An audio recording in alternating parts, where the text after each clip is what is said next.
بارش رحمت بن کر برسے تو زمین پر ہر چیز کو تروتازہ کر دیتی ہے، لیکن اگر یہی بارش حد سے بڑھ جائے تو اس کا پانی زمین پر تباہی پھیلا دیتا ہے۔ بادل کا پھٹنا انتہائی کم عرصے میں بہت تیز بارش کے برسنے کو کہتے ہیں،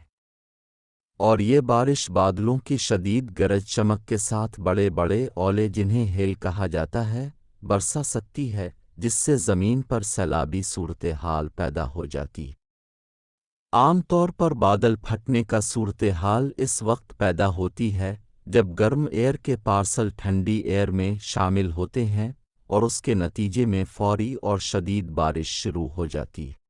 جو اتنی شدید ہوتی ہے کہ 25 ملی میٹر سے زیادہ بارش چند منٹوں میں برس کر زمین پر تباہی پھیلا دیتی ہے۔